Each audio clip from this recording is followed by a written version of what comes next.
Oui, bonjour Philippe.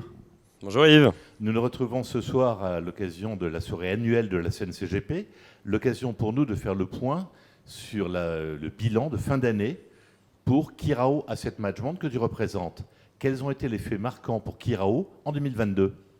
Alors année assez compliquée Yves, en 2022, c'est vrai que je pense comme beaucoup de fonds actions long only, contexte macroéconomique très compliqué, guerre en Ukraine, inflation, hausse de taux, crise énergétique, donc assez difficile de naviguer dans ce contexte-là. Cependant, on décèle vraiment des opportunités sur les marchés européens. La meilleure preuve, c'est notre niveau de cash en portefeuille, donc que ce soit sur Kirao Multicap ou Kirao Small Cap, on a un niveau de cash qui est proche de zéro. Donc c'est assez révélateur de nos convictions et du fait qu'on ait vraiment des idées aujourd'hui sur les marchés. Et je crois savoir, en plus, que votre développement, notamment auprès des professionnels du patrimoine, continue. Exactement, le développement suit son cours chez Kirao, donc sur un peu toutes les typologies de clientèle, donc que ce soit sur les institutionnels ou également sur les professionnels du patrimoine. D'ailleurs, on a une petite actualité à ce niveau-là, c'est le recrutement donc, de Franck Ramsamy, qui nous a rejoint donc, en août dernier, donc, qui va venir m'épauler sur la partie donc, des professionnels du patrimoine.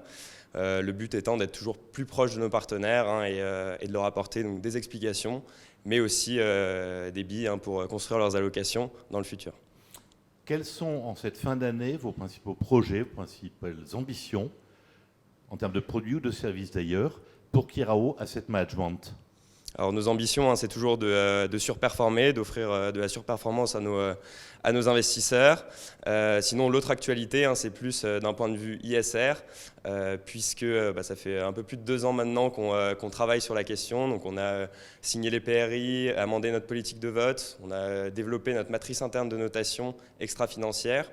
Et le but étant de labelliser les fonds donc, au premier trimestre 2023. Donc le fonds Kirao Multicap et le fonds Kirao Small Cap vont être labellisés donc, au premier trimestre 2023. Merci beaucoup Philippe et très bonne soirée CNCGP. Merci Yves, à bientôt. Au revoir.